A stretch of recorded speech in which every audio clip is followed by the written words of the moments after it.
क्या कोई चीज अनंत हो सकती है? क्या कोई चीज ऐसी हो सकती है जिसका अंत ना हो? हम मनुष्य ब्रह्मांड के बारे में जानने के लिए हमेशा से उत्सुक रहे हैं, लेकिन अब तक हम इसके बारे में केवल 1% या उससे भी कम ही जान पाए होंगे।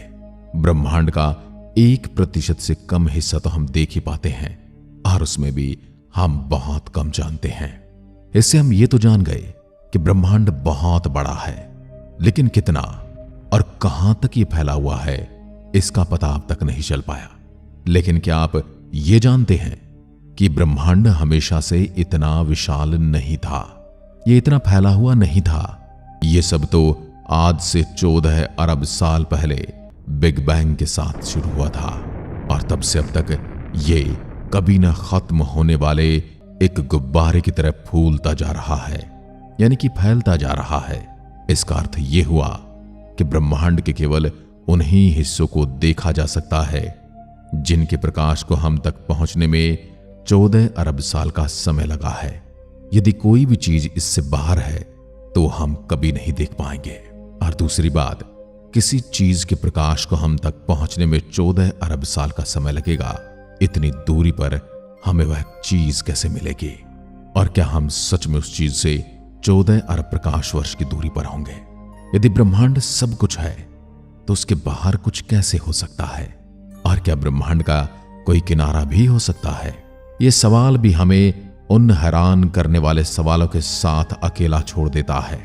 लेकिन यह ज्ञात में एक निरंतर यात्रा है जो हमारे नॉलेज और हमारे इमेजिनेशन की बाउंड्रीज को आगे बढ़ाती है। जितनी हम कल्पनाएं करते जाते हैं उतने ही हम अपनी कल्पनाओं में उलझते चले जाते हैं। किसे पता है कि किसी दिन ब्रह्मांड के असली रहस्य को हम जान लेंगे। हम केवल अभी ब्रह्मांड के एक छोटे से हिस्से को ही देख सकते हैं जिसे हमने अब तक ऑब्जर्व किया है, क्योंकि प्रकाश को ट्रेवल करने में समय लगता है। लेकिन क्या होगा अगर ब्रह्मांड का अंत ही नहीं होगा? और क्या होगा यदि ब्रह्मांड का अंत मिल भी जाता है? क्या एक ब्रह्मांड के बाद दूसरा ब्रह्मांड होता है, या फिर एक ही ब्रह्मांड है?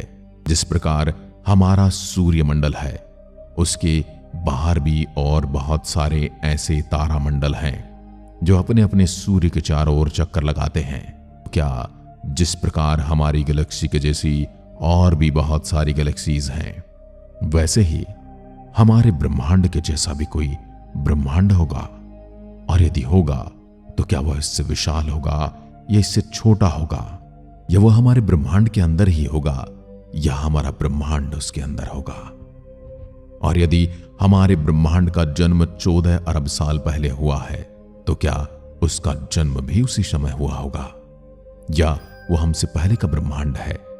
यह बिग बैंग थ्योरी एक ऐसी थ्योरी है जो हर एक नए ब्रह्मांड के साथ जन्म लेती है और फिर एक बार फिर से बिग बैंग होता है। यह ठीक एक चींटी और एक संतरे जैसा होगा। एक चींटी संतरे का पूरा चक्कर लगाकर वापस उसी जगह पर पहुंच जाती है जहां से वो चली थी। यदि आप समुद्र से यात्रा करेंगे तो आप पृथ्वी के उसी हिस्से पर वापस लौट जाएंगे जहां से आपने अपनी यात्रा शुरू की थी। आप किसी स्टेडियम के बाहर जब चक्कर लगाते हैं तो जहां से आपकी यात्रा शुरू होती है वहीं पर आकर खत्म भी हो जाती है। और इस प्रकार हम कितने भी चक्कर लगाते रहें, उस चीज का अंत नहीं आता है। क्योंकि यदि हम किसी फल की शेप को देखें, संतरे के छिलके को देखें, तो उसका कोई अंत स्पष्ट है ही नहीं, उसकी कोई बाउंड्री ही नहीं है।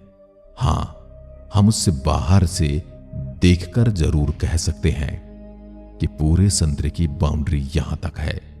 लेकिन यदि हम चींटी के समान छोटे हैं तो हम कभी उसका किनारा नहीं ढूंढ पाएंगे।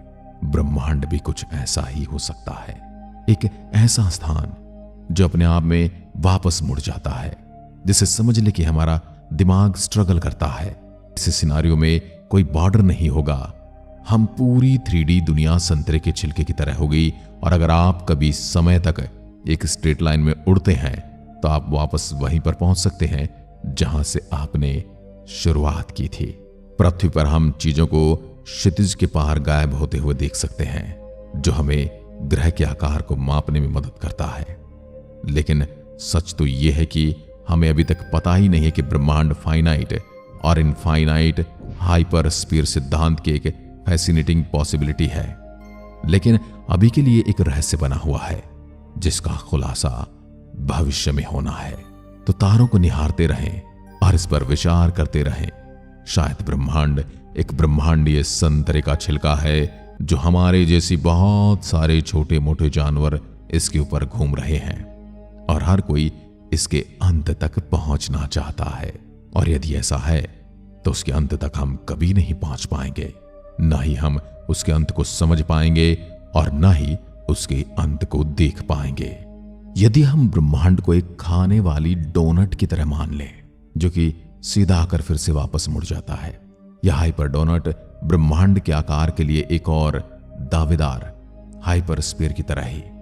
अगर आप काफी देर तक एक सीधी रेखा में यात्रा करते हैं तो आप अंततः अपने शुरुआती बिंदु पर वापस आ जाते हैं, लेकिन यहां पर एक थोड़ा सा झोल है। हाइपर डोनट ब्रह्मांड में चीजें थोड़ी अजीब होती हैं। सब कुछ समान रूप से वितरित नहीं किया जाता है। यदि आप दो अंतरिक्ष यानों को विपरीत दिशा में उड़ाते हुए कल्पना करते हैं तो एक बहुत तेजी से दूसरी ओर पहुंच सकता है और दूसरे के लिए परिस्थितियां अलग हो सकती हैं। एक और दिमाग घुमा देने वाली बात, एक हाइपर डोनट ब्रह्मांड एक ही समय में सबसे छोटा और सबसे बड़ा संभव हो सकता है। अपनी अजीब ज्योमेट्री के कारण यह सैद्धांतिक रूप से हमारे ऑब्जर्वेबल यूनिवर्स से कुछ ही गुना बड़ा हो सकता है, लेकिन यह अनंत रूप से विशाल भी हो सकता है। क्योंकि क्या होगा अगर ब्रह्मांड का वास्तव में कोई अंत ही नहीं है? क्या होगा अगर अंतरिक्ष हमेशा के लिए चलता रहता है? एक अनंत ब्रह्मांड कैसा होगा? ये एक ऐसा सवाल है जिस पर सदियों से फिलोसोफर और साइंटिस्ट विचार कर रहे हैं। बुद्धिजीवी इस पर अपना दिमाग खपा रहे हैं। एक अनंत ब्रह्मांड, एक अनंत रूप से दोहराए जाने वाले पैटर्न या अनंत सितारों के अस्तित्व जैसी मन को चकरा देने वाली अवधारणाओं को सामने लाता है, जिसमें से प्रत्येक में जीवन की अपनी क्षमता है। सच तो यह है कि उसके आगे तक ये विचित्र संभावनाएं ब्रह्मांड की एक तस्वीर पैदा करती हैं जो हमारी कल्पनाओं से कहीं अजीब और अद्भुत है। तो तारों को निहारते और सोचते रहिए, ब्रह्मांड वास्तव में किस आकार का है? ब्रह्मांड हमारी परिकल्पनाओं से भी परे है, लेकिन क्या होगा यदि यह विशाल न हो, बिल्कुल सचमुच अनंत हो? यानी कि विशालता की सारी सीमा रेखाएं पार करके यह अनंत हो। एक अनंत ब्रह्मांड हमारा दिमाग चकरा देने वाला है। सबसे पहले, अगर इसका कोई अंत नहीं है तो क्या इसका मतलब यह हुआ कि यह शाश्वत है? यानी इसका कोई आरंभ भी होगा, या फिर ये हमेशा हमेशा से ऐसा ही है? हमेशा के लिए मौजूद था, हमेशा के लिए मौजूद है और रहेगा? क्या कोई ऐसा समय था जहां सचमुच कुछ नहीं था और फिर सब कुछ बिग बैंग के हमारे पास पुख्ता सबूत हैं जो बताते हैं कि ब्रह्मांड का एक निश्चित शुरुआती बिंदु था? एक अनंत ब्रह्मांड में आकाश गंगाएं लगातार एक दूसरे से दूर जा रही हैं, जो अंतरिक्ष के ही फैब्रिक को खींच रही हैं। ये एक असीम रूप से फैलने वाला गुब्बारा सा प्रतीत होता है, दिमाग को फैला देने वाला, दिमाग को चकरा देने वाला। रुकिए, अभी तो और भी हैरान होना बाकी है। इस अनंत ब्रह्मांड की यात्रा करने की परिकल्पना करें। नई आकाश गंगाएं, विचित्र ग्रहों और शायद परग्रही जीवन, जिसे आप एलियन लाइफ भी कहते हैं, उसका सामना करना। लेकिन अंतिम दिमाग यात्रा के लिए तैयार हो जाओ। कल्पना से भी लंबे समय तक यात्रा करने के बाद आप मोस्ट माइंड ब्लोइंग खोज पर ठोकर खा सकते हैं। यह कैसे संभव है? क्योंकि ब्रह्मांड में सब कुछ एक सीमित संख्या में निर्माण ब्लॉकों से बना है। मूलभूत कण और सामग्री की एक सीमित संख्या के साथ आप केवल सीमित संख्या में संयोजन बना सकते हैं। यह संख्या हमें एस्ट्रोनॉमिकल लग सकती है, लेकिन यह वास्तव में अनंत है। तो इस अनंत अंतरिक्ष में जो हमेशा के लिए भरा है, आप अपनी कॉपी से सामना कर सकते हैं। यानी कि आपको अपना हमशक्ल, बिल्कुल आपके जैसे व्यवहार करने वाला कोई दूसरा जीव या मनुष्य मिल सकता है। पुनरावृत्ति यानी कि रिपीटेशन पैराडॉक्स, सब कुछ अद्भुत है यहां पर। अब सिर्फ इसलिए कि कुछ संभव है, इसका मतलब यह नहीं कि यह अवश्य होगा। हो सकता है कि ब्रह्मांड हमेशा के लिए चले, हो सकता है आप वाकई में एक तरह के हों। तो ये रहा एक और विचार। अगर नियम और फिजिक्स हर जगह एक समान है, तो दूर, बहुत दूर समान परिस्थितियों ने तारों और ग्रहों को जन्म दिया होगा। उन दूर की दुनिया में शायद सही रासायनिक प्रक्रियाओं ने जीवन के उद्भव को जन्म दिया, जो अंततः जटिल जीवों, शायद बुद्धिमान प्राणियों को जन्म देगा। ब्रह्मांड की विशालता का मतलब कि अगर कुछ एक बार हुआ पृथ्वी पर जीवन की तरह, तो संभव कि ये कहीं और फिर से होने की संभावना शून्य नहीं हो सकती। ये एक दिमाग को झकझोर देने वाली संभावना है जो हमें जवाबों से ज्यादा सवालों के साथ छोड़ देती है। ब्रह्मांड अनंत संभावनाओं का स्थान है, शायद अनंत दोहराव भी है। यानी कि ब्रह्मांड अपने आप को बदलता रहता है। जैसे एक जीव दूसरे जीव को जन्म देता है और अपनी प्रॉपर्टी, अपना सब कुछ उसे सौंप देता है, वैसे ही शायद ब्रह्मांड भी करता है। जैसे जैसे हम ब्रह्मांड का पता लगाना जारी रखते हैं, एक बात निश्चित है, यह यात्रा आश्चर्यों से भरी है, अद्भुत नजारों से भरी है। हैरान कर देने वाले दृश्य देखे जा रहे हैं और ऐसी खोजों की इसमें क्षमता है जो इस भव्य अनंत अस्तित्व में हमारे स्थान को हमेशा के लिए रीडिफाइन करेगी। ब्रह्मांड की विशालता आपके सर को घुमाने के लिए काफी है, लेकिन क्या होगा अगर ये सिर्फ विशाल ना हो बल्कि सचमुच अनंत हो। हमने कुछ दिमाग को झकझोर देने वाली संभावनाओं को खोजा और ये इसका आखिरी पड़ाव है। ब्रह्मांड इतना विशाल है, अकल्पनीय दूरियों की यात्रा करने के बाद भी दूसरी पृथ्वी या किसी और आपको ढूंढने की गारंटी नहीं होगी। यानी कि जरूरी नहीं कि आप कहीं जीवन ढूंढ पाए। एक अनंत ब्रह्मांड में कणों का हर संभव संयोजन, हर तत्व, हर अणु, हर जीवित चीज सैद्धांतिक रूप से कहीं न कहीं मौजूद हो सकती है। ये सिर्फ पॉसिबिलिटीज हैं, सिद्ध तथ्य नहीं।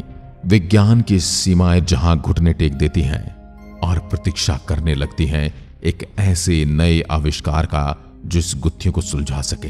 दुर्भाग्य से हमारी वर्तमान तकनीक के साथ इन अनंत ब्रह्मांड परिदृश्यों का परीक्षण नहीं किया जा सकता।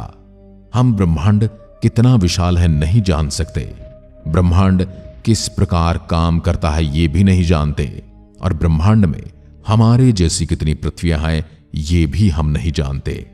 और क्या जीवन जीने के लिए हमारी पृथ्वी के जैसी ही परिस्थितियां होनी जरूरी हैं ये भी हम नहीं जानते, क्योंकि जीवन पनपने के लिए बहुत सारे वातावरण अनुकूल हो सकते हैं और उसी वातावरण के अनुसार जीवन भी उसी तरह का हो सकता है।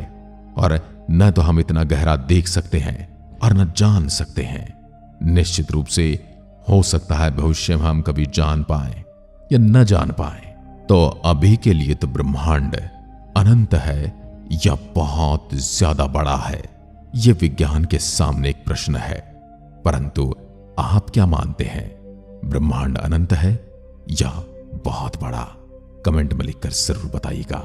जय हिंद, जय भारत।